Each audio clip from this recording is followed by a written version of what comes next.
SASDOவின் பிரதான செய்திகள். தலைப்புச் செய்திகள். யாழில் அதிக மழை வெள்ளத்தால் 610 குடும்பங்கள் பாதிப்பு. காலியில் 500 கோடி பெறுமதியான போதைப்பொருள் சிக்கியது. இலங்கையில் பாலம் இடிந்து விழுந்ததில் நபரொருவர் பரிதாபமாக உயிரிழப்பு. முன்னாள் அமைச்சர் டக்ளஸ் தேவானந்தாவிற்கு பிடியாணை. குறைந்த வருமானம் கொண்டவர்களின் கொடுப்பனவு குறித்து வெளியான அறிவிப்பு. 10ஆம் வகுப்பில் ஃபெயிலான மாப்பிள்ளை வேண்டாம், திருமணத்தை நிறுத்திய மணப்பெண். இஸ்ரேல் பிரதமர் நெதன்யாகுவுக்கு பிடியாணை, சர்வதேச நீதிமன்றம் அதிரடி உத்தரவு.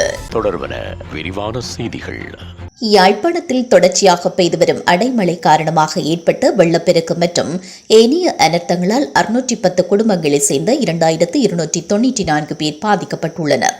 அத்துடன் 20 வீடுகளும் பகுதியளவில் சேதமடைந்துள்ளதாக யாழ்ப்பாணம் மாவட்ட அனைத்து முகாமைத்துவ பிரிவின் பிரதிப்பணிப்பாளர் TN சூரியராஜா தெரிவித்துள்ளார்.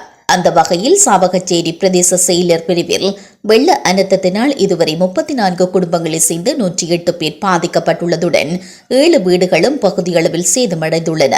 ஊர்காவல்துறை பிரதேச செயலர் பிரிவில் 111 குடும்பங்களைச் சேர்ந்து 475 பேர் பாதிக்கப்பட்டுள்ளதுடன் 2 வீடுகளும் பகுதியளவில் சேதமடைந்துள்ளன. பருத்தித்துறை பிரதேச செயலர் பிரிவில் 10 குடும்பங்களைச் சேர்ந்து 35 பேர் பாதிக்கப்பட்டுள்ளனர். 8 வீடுகளும் பகுதி அளவில் சேதமடைந்துள்ளது. நல்லூர் பிரதேச செயலர் பிரிவில் வெள்ள அனர்த்தம் மற்றும் இடைமின்னல் தாக்கத்தால் 5 குடும்பங்களைச் சேர்ந்து 14 பேர் பாதிக்கப்பட்டுள்ளனர். வீடு ஒன்றும் பகுதி அளவில் சேதமடைந்துள்ளது. தெல்லிப்பளை பிரதேச செயலர் பிரிவில் 7 குடும்பங்களைச் சேர்ந்த 21 பேர் பாதிக்கப்பட்டுள்ளனர். சங்கானை பிரதேச செயலர் பிரிவில் 174 குடும்பங்களைச் சேர்ந்து 641 பேர் வெள்ள அனர்த்தத்தினால் பாதிக்கப்பட்டுள்ளதுடன் வீடு ஒன்றும் பகுதியளவில் சேதமடைந்துள்ளது. 500 கோடி ரூபாய்க்கும் அதிகமான பெறுமதி கொண்ட 200 கிலோகிராம் ஹெரோயின் மற்றும் ஐஸ் போதைப்பொருள் மாத்தறை குற்றப்புலனாய்வு பிரிவினரால் காலி மாபலகம பிரதேசத்தில் வைத்து கைப்பற்றப்பட்டுள்ளது. அத்துடன் சந்தேகத்தின் பேரில் 10 பேரும் போலீசாரால் கைது செய்யப்பட்டுள்ளனர். கடந்த 18ஆம் தேதி மாத்தறை கந்தர நுண்ணவெல்ல பகுதிக்கு படகு மூலம் போதைப்பொருள் கொண்டுவரப்பட்டதாக மாத்தறை குற்றப்புலனாய்வு பிரிவினருக்கு தகவல் கிடைத்தது. இதன்படி விசாரணைகளை முன்னெடுத்த போலீசார் மாபகலம பிரதேசத்தில் உள்ள வீடொன்றிற்கு வேனொன்றில் போதைப்பொருள் கொண்டுவரப்பட்ட விடயத்தை அறிந்தனர். இதன்போது 200 கிலோவிற்கும் அதிகமான ஐஸ் போதைப்பொருள் மற்றும் 70 கிலோகிராம் ஹெரோயின் போதைப்பொருளும் கைப்பற்றப்பட்டுள்ளது. இவற்றின் பெறுமதி 500 கோடி ரூபாய்க்கும் அதிகளவாக இருக்கலாம் என போலீசார் தெரிவித்துள்ளனர். காலி நாகுட பத்தேகம வீதியின் ஜின்கங்கையின் குறுக்கே உள்ள இரும்பு பாலத்தை திருத்திக் கொண்டிருந்த ஒருவர் பாலம் இடிந்து விழுந்ததில் உயிரிழந்ததாக தெரிவிக்கப்பட்டுள்ளது. இந்த சம்பவம் நேற்று இடம்பெற்றுள்ளது.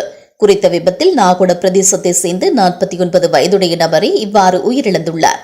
பாலத்தின் நடுக்கம்பிகளில் சிக்கி காயமடைந்த தொழிலாளி சம்பவ இடத்திலேயே உயிரிழந்ததாக போலீசார் தெரிவித்தனர். காசோலை மோசடி வழக்கொன்றில் சாட்சியம் அளிக்க தவறிய முன்னாள் அமைச்சரும் ஈழமக்கள் ஜனநாயக கட்சியின் செயலாளர் நாயகமுமான டக்ளஸ் தேவானந்தாவிற்கு பிடியாணை பிறப்பிக்கப்பட்டுள்ளது. கொழும்பு மேலதிக நீதிவான் பசன் அமரசேன முன்னிலையில் குறித்த வழக்கு நேற்று எடுத்துக் கொள்ளப்பட்ட போது இந்த உத்தரவு பிறப்பிக்கப்பட்டுள்ளது. வர்த்தகர் ஒருவர் தமக்கு வங்கிக் கணக்கில் பணம் இல்லை என்பதை அறிந்தும் தலா 10 மில்லியன் ரூபாய் பெறுமதியான 2 காசோலைகளை வழங்கி நிதி மோசடியில் ஈடுபட்டதாக தெரிவித்து முன்னாள் அமைச்சர் டக்ளஸ் தேவானந்தா முறைப்பாடு அளித்திருந்தார். இது தொடர்பாக அந்த வர்த்தகருக்கு எதிராக நீதிமன்றில் வழக்கு தாக்கல் செய்யப்பட்டு வழக்கு விசாரணை இடம்பெற்று வந்தது. எனினும் குறித்த வழக்கிற்கு முன்னாள் அமைச்சர் டக்ளஸ் தேவானந்தா தொடர்ச்சியாக பிரசன்னமாக இருக்கவில்லை. இந்த நிலையில் குறித்த வழக்கு தொடர்பில் குற்றப்புலனாய்வு திணைக்களத்தினரால் தாக்கல் செய்யப்பட்ட வழக்கு நேற்று நீதிமன்றில் விசாரணைக்கு எடுத்துக் கொள்ளப்பட்டது. இந்த நிலையில் முன்னாள் அமைச்சர் டக்ளஸ் தேவானந்தா நோய்வாய்ப்பட்டிருப்பதாகவும் நேற்றைய தினம் மன்றில் முன்னிலையாக முடியாது என்றும் அவர் சார்பில் முன்னிலையான சட்டத்தரணி அறிவித்திருந்தார். இதனையடுத்து பிரதிவாதிகளின் சமர்ப்பணங்களை ஆராய்ந்து கொழும்பு மேலதிக நீதிவான் பசன் அமரசேன முன்னாள் அமைச்சருக்கு பிடியாணை பிறப்பித்துள்ளார். அஸ்விசும பயனாளிகளின் குடும்பங்களில் உள்ள 70 வயதுக்கு மேற்பட்ட சிரேஷ்ட பிரஜைகளின் கொடுப்பனவு தொடர்பில் அறிவிப்பு வெளியாகியுள்ளது. குறித்த அறிவிப்பானது நலன்புரி நன்மைகள் சபையினால் நேற்று விடுக்கப்பட்டுள்ளது. இதன்படி சிரேஷ்ட பிரஜைகளின் அஸ்வசும 3000 ரூபாய் கொடுப்பனவானது குடும்பத்தினரின் கணக்கில் வரவு வைக்கப்படும் என்று கூறப்பட்டுள்ளது. இந்த நிலையில் சிரேஷ்ட பிரஜைகளின் கொடுப்பனவானது இந்த மாதம் முதல் குடும்பத்தினரின் கணக்கில் வரவு வைக்கப்பட உள்ளது. இதேவேளை 2024ஆம் ஆண்டு வரவு செலவு திட்டத்தினூடாக அஸ்வசும நலன்புரி கொடுப்பனவு அதிகரிக்கப்படும் என்றும் ஜனாதிபதி அனுரகுமார திசாநாயக்க உறுதியளித்திருந்தமை குறிப்பிடத்தக்கது. உலகச் செய்திகள்.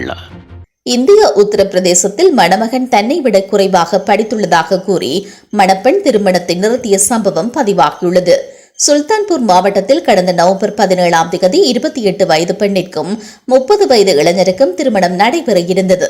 ஆனால் இறுதி நேரத்தில் அந்த இளைஞரை திருமணம் செய்து கொள்ள மாட்டேன் என்று மணப்பெண் தெரிவித்துள்ளார்.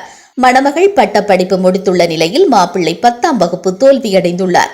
இதனை காரணங்காட்டி 10ஆம் வகுப்பில் தோல்வியடைந்த மாப்பிள்ளையை திருமணம் செய்து கொள்ள மாட்டேன் என்று மணப்பெண் தெரிவித்துள்ளார். இதனையடுத்து திருமணம் பாதியில் நின்றதால் வரதட்சணையாக கொடுக்கப்பட்ட நகை, படம் ஆகியவற்றை மணப்பெண் குடும்பத்தாரிடம் மணமகன் குடும்பத்தினர் திரும்ப ஒப்படைத்ததாக இந்திய ஊடகங்கள் தெரிவித்துள்ளன. இஸ்ரேல் பிரதமர் பெஞ்சமின் நெதன்யாகு மற்றும் முன்னாள் நிதியமைச்சர் யோவ் காலண்ட் ஆகியோருக்கு எதிராக பிடியாணை பிறப்பிக்கப்பட்டுள்ளது. பாலஸ்தீன மக்களின் மரணம் தொடர்பாக இஸ்ரேல் அளித்த அறிக்கைகளை நிராகரித்த நீதிமன்றம் மூவருக்கும் பிடியாணை பிறப்பித்துள்ளது. போர் என்ற பேரில் இஸ்ரேல் மனிதநேய விரோத செயல்களில் ஈடுபட்டதாக சர்வதேச நீதிமன்றம் கண்டனம் தெரிவித்துள்ளது. காசாவில் மனிதுரிமைகள் மீறப்பட்டதாகவும் போர்க்குற்றங்கள் நடந்ததாகவும் கூறி ஹமாஸ் ராணுவ தளபதியாக இருந்து இஸ்ரேலால் கொல்லப்பட்டதாக கருதப்படும் முகமது தெய்ப் ஆகியோருக்கும் பிடியாணை உத்தரவு பிறப்பிக்கப்பட்டுள்ளது. இதன்படி பிரான்ஸ், பிரிட்டன், ஸ்பெயின், ஜப்பான் உள்ளிட்ட 124 ICC உறுப்பு நாடுகள் தங்கள் நாட்டிற்குள் இவர்கள் நுழைந்தால் கைது செய்ய வேண்டியது கட்டாயமாகிறது என்று வெளிநாட்டு ஊடகங்கள் செய்தி வெளியிட்டுள்ளன. மீண்டும் தலைப்புச் செய்திகள். யாழில் அதிக மழை வெள்ளத்தால் 610 குடும்பங்கள் பாதிப்பு. காலியில் 500 கோடி பெறுமதியான போதைப்பொருள் சிக்கியது. இலங்கையில் பாலம் இடிந்து விழுந்ததில் நபரொருவர் பரிதாபமாக உயிரிழப்பு. முன்னாள் அமைச்சர் டக்ளஸ் தேவானந்தாவிற்கு பிடியாணை. குறைந்த வருமானம் கொண்டவர்களின் கொடுப்பனவு குறித்து வெளியான அறிவிப்பு. 10ஆம் வகுப்பில் ஃபெயிலான மாப்பிள்ளை வேண்டாம், திருமணத்தை நிறுத்திய மணப்பெண். இஸ்ரேல் பிரதமர் நெதன்யாகுவுக்கு பிடியாணை, சர்வதேச நீதிமன்றம் அதிரடி உத்தரவு.